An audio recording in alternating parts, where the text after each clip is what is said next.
ખબર ના હતી કે મોહબ્બત આટલી મોંઘી પડશે। થોડીક ખુશીઓને બદલે આખી જિંદગી રડવું પડશે। જેને દિલથી ચાહ્યા એ જ દૂર થઈ ગયા। અમે તો વફાદાર હતા, પણ નસીબ જ મજબૂર થઈ ગયા।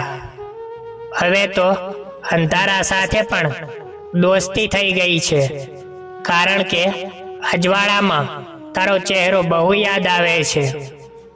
તમે તો કહી દીધું કે આપણે ક્યારે મળ્યા જ નથી, પણ આ હૃદયના ધબકારાને હું શું જવાબ આપું? દિલ તોડવું એ તો તારી જૂની આદત હશે, પણ એ તૂટેલા ટુકડાઓ સાથે જીવવું એ મારી મજબૂરી છે।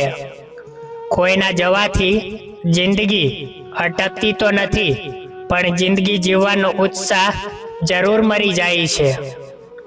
કાચના રમકડા જેવું હતું મારું આ નસીબ। કોઈ રમતા રમતા તોડી ગયું, તો કોઈ જોતા જોતા। યાદોની બારી આજે ફરી ખુલી ગઈ, અને જૂની પીડા પાછી તાજી થઈ ગઈ। સીધા સાદા હતા એટલે છેતરાઈ ગયા સાહેબ, બાકી રમત રમતા તો અમને પણ આવડતું હતું। કિંમત તો હંમેશા ખોવાયા પછી જ સમજાય છે, પછી એ કોઈ વસ્તુ હોય કે કોઈ અંગત માણસ હોય।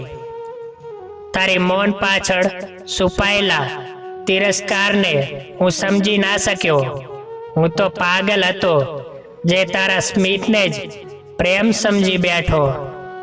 ખુશીઓ તો ક્યારની પારકી થઈ ગઈ છે, હવે તો આ દુઃખ જ મારું પોતાનું લાગે છે। જે રસ્તે તારો સાથ મળ્યો હતો, એ જ રસ્તે આજે હું સાવ એકલો ઊભો છું। દરેક આંસુની પાછળ એક કહાની હોય છે, અને દરેક કહાનીમાં કોઈ એક વ્યક્તિ અજાણી હોય છે।